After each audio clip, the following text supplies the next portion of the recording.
I'm Matthew Malin, and I'm Malin Goetz, and we are Malin Goetz.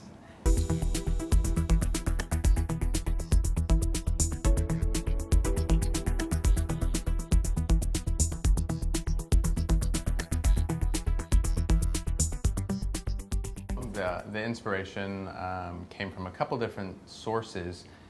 It was really Andrew's idea to start the business, even though it was my industry. So essentially, the business is founded upon the principles of how to make skincare easy and uncomplicated when it's quite complicated and it's over-marketed on many different levels.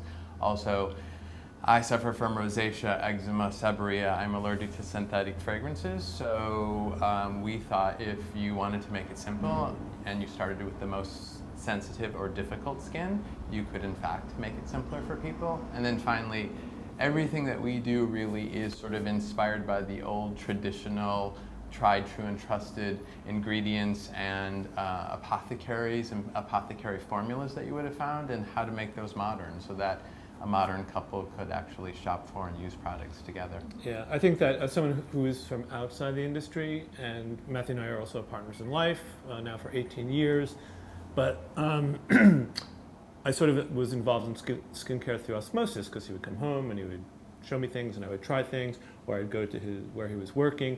And as someone who came from a very minimalist background, and you'd walk into a typical skincare atmosphere, it was positively Baroque. So it was almost very overwhelming and intimidating. So I think the idea of bringing a design component into it was also to do everything Matthew said, but also to streamline the process, make skincare easier, a little bit more understandable, not only from a packaging point of view, but also from a formulation point of view and how people actually use it. There's always a skincare. I mean, there's always a trend. I mean, in my day, it was no mineral oil, and there was no parabens, and now we're looking at the BB creams, I guess, is probably the... and in general, we tend to... if you're always making a great product and using the best ingredients, trends become less important to us just because we already have a foundation. If you tend to blow with the wind every time, it's difficult to stay true to the brand. It's certainly not our concept and philosophy.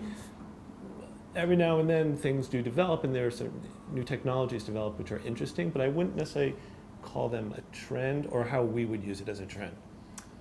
I think that our concept for simplicity is certainly catching on. There are a lot of other larger, more mass companies that are saying, well, this is good for sensitive skin, or this is good, this simplifies the process for you.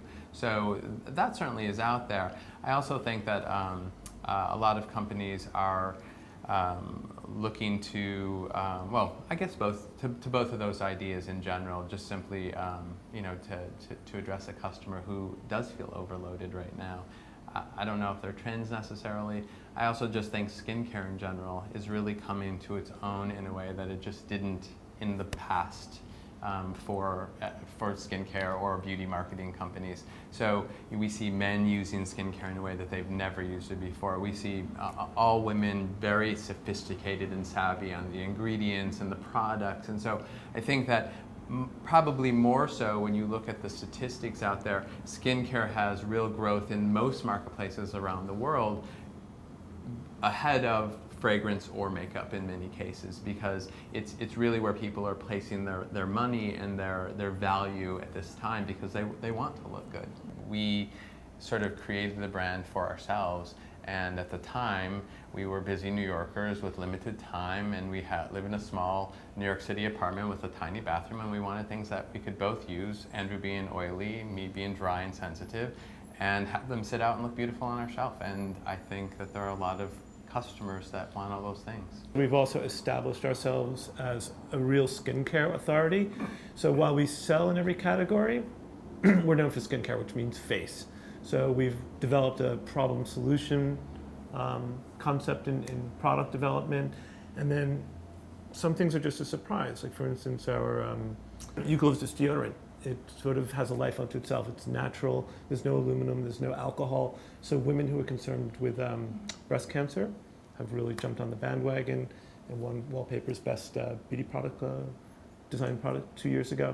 So we pull both from women and for men, which makes the brand very unique that way. I think all of us look to the concept of traditional apothecary, and Kiehl's was a very traditional interpretation of that apothecary. It's Kiehl's since 18, whatever it is. Dr. Bronner is sort of a more hippie-ish or quasi-religious interpretation of that. And our interpretation was very different because we didn't want to do any of those things. Ours was about being very contemporary and modern. So we wanted to streamline it. We didn't want all the Baroque layers and everything. We wanted to make it really clean. But we all looked to a similar place, but we came up with different results. We also built a really beautiful contemporary shop that won a lot of design and accolades. And so we were getting it from lots of different directions. We were getting it from an architecture and a design with the packaging, obviously the products via Matthew. I mean, it's sort of the mantra that we're really here to simplify the process for people. So we're not here to give you 30 different facial cleansers and charge you extraordinary amounts of money for each one consecutively. What we want to do is give you the best in each category. So if we already make a facial cleanser, you can trust us, at least in our opinion, that it is the best facial cleanser we could be providing. And it works in various different ways. And this is the whole idea behind our brand, that it is uncomplicated and it is focused. And whereas there's a very well-known statement in French, too much choice kills the choice. So I think when you keep on adding layers and layers, it just adds confusion, and then people don't know what to do, and it's unnecessary in general. So every one of our products really has a raison d'etre of why it's there. If you start to look at over-marketing from a skincare perspective, and you really provide a customer with 30 different facial cleansers, and they feel that they need 4 or 5 of them, what happens is they start using things that aren't effective or even necessary for their skin, and in fact they're probably using ingredients that shouldn't be there in the first place, just for the sake of marketing and getting people to buy things. So and then too much. They become sensitive to things that they shouldn't have been putting on their face anyways, and so what happens is you get about 90% of the people who walk through your front door saying, I'm really sensitive. And then if you just sort of streamline it back down to one cleanser and one moisturizer that doesn't have a lot of the gook in it, you really can probably take that all away and have them have a really effective regimen. We work with, right now we work with Qantas doing their business class amenity program, and we're going to be working with a US carrier beginning in January, which is pretty exciting. So that'll give us a lot more exposure here within the United States where we're based. Because our customer is urban and affluent and educated, they are traveling, and whether they're from New York or coming to New York, or whether they're going from New York to London, they're going to be in like-minded places, which is why you say, oh, I see you everywhere, because you're seeing us in all the typical right places. Hopefully. But if you went off course a little bit, you'd probably say, wow, where's Malin Goetz? Which is perfectly great. Yeah.